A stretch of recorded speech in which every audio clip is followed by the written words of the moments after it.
जय श्री कृष्ण। सावन का महीना भगवान शिव का अति प्रिय मास है। इस माह में भगवान शिव की पूजा आराधना और कई धार्मिक अनुष्ठान करने से शुभ फलों की प्राप्ति होती है। और इसी माह में आने वाली हरियाली अमावस्या तो धार्मिक अनुष्ठानों में विशेष स्थान रखती है। इस दिन नदी, तालाब या जलाशयों के तट पर जाकर स्नान कर पितरों का तर्पण किया जाता है, जिससे पितृदोष से मुक्ति मिलती है और जीवन में प्रसन्नता व्याप्त होती है। तो चलिए आज के परम पावन अवसर पर इसी उपलक्ष्य में एक कथा का श्रवण करते हैं, जिसका श्रवण करने मात्र से भी अमावस्या के दिन किया गया स्नान, दान, जप, तप सभी का पुण्य फल प्राप्त होता है। तो चलिए आज की अमावस्या कथा का श्रवण करते हैं। पूर्व काल में एक समय अगस्त्य जी ने भगवान स्कंद से काशी तीर्थ की उत्पत्ति और उसके महात्म्य के विषय में पूछा कि हे प्रभु, यह अमोघ लोक इस पृथ्वी पर कब प्रसिद्ध हुआ और मोक्ष प्रदान करने की सिद्धि कैसे संभव हुई। तब भगवान स्कंद ने कहा कि हे मुने, मेरे पिता महादेव जी ने माता पार्वती जी से इसी प्रश्न का उत्तर देते हुए कहा था कि महाप्रलय के समय समस्त जीव जंतु नष्ट हो गए थे, सर्वत्र अंधकार छा गया था, सूर्य, चंद्रमा, ग्रह, तारे, दिन रात आदि कुछ भी नहीं था, मात्र वही सत्य स्वरूप ब्रह्म श्रेष्ठ रह गया, जिसका श्रुति एकमेव द्वितीयम कहकर वर्णन करती है। वह मन और वाणी का विषय नहीं है, उसका न तो कोई नाम है न तो कोई स्वरूप।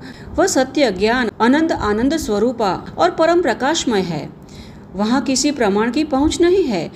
वह निराधार, अपरिवर्तनशील और निर्विकार है, निर्गुण, योगमय, सर्वव्यापी, एकमात्र कारण, सनातन, कर्मों के आरंभ से रहित, माया से परे और क्लेशों से रहित है।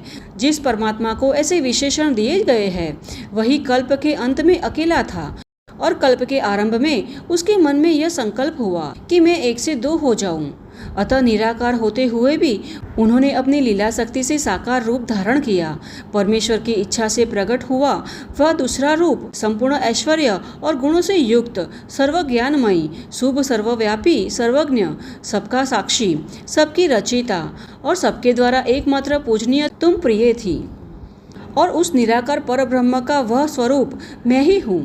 प्राचीन और अर्वाचीन विद्वान मुझे ईश्वर कहते हैं। तत्पश्चात में स्थूल रूप में प्रकट होकर भी अपनी इच्छा से अकेला ही विचरण करता रहा। फिर अपने शरीर से कदापि अलग न होने वाली आपकी प्रकृति को मैंने अपने विग्रह से प्रकट किया। आप ही प्रधान प्रकृति और गुणवती माया है। आपको ही बुद्धि तत्व की जननी और निर्विकार कहा जाता है। फिर उस समय मुझ काल स्वरूप आदि पुरुष ने आपको शक्ति सहित उस काशी क्षेत्र को प्रकट किया। इस प्रकार स्कंद जी कहते हैं कि हे मुने, उस शक्ति को प्रकृति और परमेश्वर को परम पुरुष कहते हैं। वे दोनों ही आनंद स्वरूप उस आनंदमय काशी क्षेत्र में रमण करने लगे। वह क्षेत्र 5 कोसों में फैला हुआ है। हे मुने, प्रलय काल में भी वे दोनों शिव और शक्ति ने उस क्षेत्र का कदापि त्याग नहीं किया, इसलिए उसे अविमुक्त क्षेत्र कहा जाता है। जब यह भूमंडल नहीं होता और जब जल की सत्ता भी नहीं रहती, उस समय जगदीश्वर शिव ने अपने निवास के लिए इस क्षेत्र का निर्माण किया है।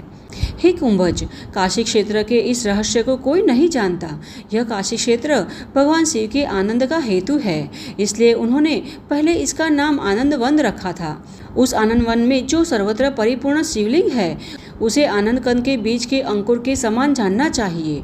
उसके पश्चात भगवान शिव ने सच्चिदानंद स्वरूपिणी जगदम्बा सहित अपने बाएं अंग पर अमृत की वृष्टि करने वाली दृष्टि डाली। उसमें से तीनों लोकों में श्रेष्ठ एक सुंदर पुरुष प्रकट हुए, जो परम शांत, गुणों से युक्त, समुद्र से भी अधिक गंभीर और क्षमाशील थे। उसके अंग इंद्र नीलमणि के समान श्याम वर्ण के थे। उनके नेत्र पुष्प कमल के समान सुंदर थे। उन्होंने अपने शरीर को 2 सुंदर सुवर्णमय पीताम्बरों से आच्छादित कर रखा था। वह सुंदर एवं प्रचंड युगल बहुदंडों से सुशोभित थे। उनकी नाभि कमल से अद्भुत सुगंध प्रसारित हो रही थी। वही उत्तम गुणों के आश्रय और उत्तम कलाओं के कोष थे। वही समस्त पुरुषों में श्रेष्ठ थे, इसलिए वे पुरुषोत्तम कहलाए। तब महातेज से विभूषित उस महापुरुष को देखकर महादेव जी ने कहा कि हे अच्युत, आप महाविष्णु हैं। आपके श्वास से वेद प्रकट होंगे और आप उनमें से सब कुछ जान लेंगे। ऐसा कहकर भगवान शिव शिवा के सहित आनंद वन में प्रवेश कर गए। तत्पश्चात भगवान विष्णु क्षण भर के लिए ध्यान में तत्पर होकर अपने मन को तपस्या में लीन कर दिया। उसके पश्चात उन्होंने अपने चक्र से एक सुंदर पुष्करणी का निर्माण कर उसे अपने शरीर के पसीने के जल से भर दिया। फिर उसके तट पर घोर तपस्या करने लगे।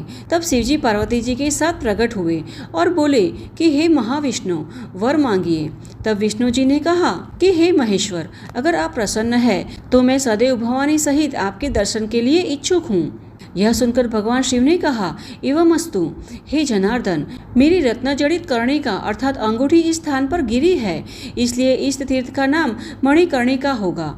तब भगवान श्री हरि विष्णु ने कहा, भगवान, यही मुक्तामय कुंडल गिरने के कारण यह उत्तम तीर्थ मुक्ति का प्रधान क्षेत्र होगा।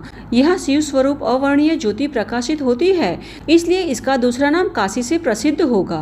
4 प्रकार के जीव समूह में ब्रह्मा से लेकर कीटक तक जितने भी जीव है वह सभी की काशी में मृत्यु होने के पश्चात मोक्ष की प्राप्ति करेंगे। तत्पश्चात मणिकर्णिका नामक क्षेत्र तीर्थ में स्नान, संध्या, तप, हवन, वेद का अध्ययन, तर्पण, पिंड, गौ, भूमि, तिल, स्वर्ण, अश्व, दीप, अन्न, वस्त्र, आभूषण और वधु, यह सब अनेक यज्ञ, व्रत, वृषभ यज्ञ और शिवलिंग की स्थापना, यहाँ जो भी यह शुभ कर्म करेगा उन सबका फल मोक्ष होगा।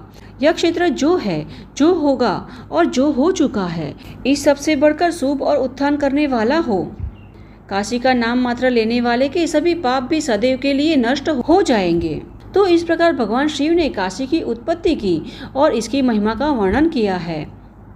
जो भी इस कथा का श्रवण भी कर लेता है तो उसे काशी में किए गए जप, तप, स्नान, ध्यान, धार्मिक अनुष्ठान एवं पितृतर्पण के सभी पुण्य फल अपने आप ही प्राप्त हो जाते हैं और अपने पितृ एवं मातृकुल का उद्धार कर शिवलोक को प्राप्त करता है। तो यह है आज की हमारी हरियाली अमावस्या की कथा। हमें आशा है कि आज की हमारी यह कथा आपको अच्छी लगी होगी।